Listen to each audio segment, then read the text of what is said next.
Cho lên cho liền. Anh rèn đi hết. Nhá nhà nó mới đi ngủ đó. Anh này. Rèn anh sẽ tầm mặt đi chè rèn rèn.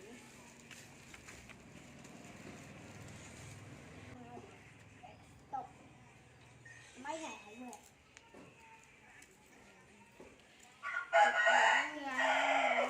Anh sao bây giờ?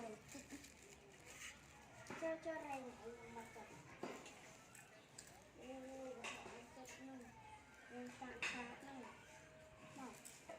Một thì anh mau vậy tốt sao mà làm sao ấy rồi cũng sao mà tụng một này trong tạo sweet nó mang cái này một cái ban giáo này ông nó clear bò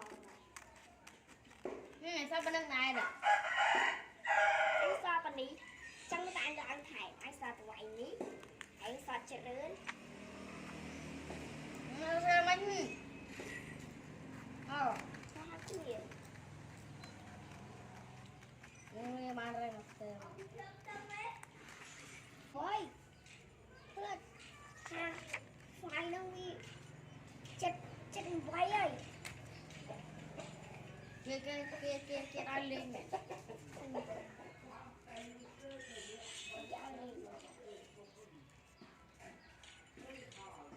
đâu lên này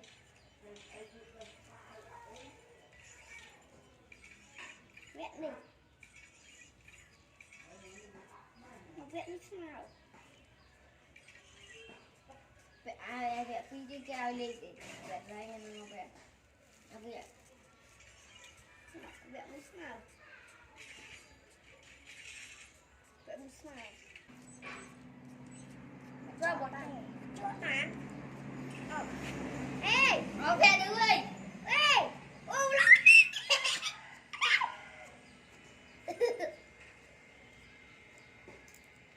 mày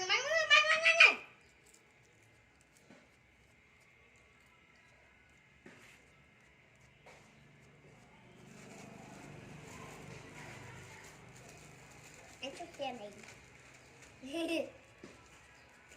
ông nói gì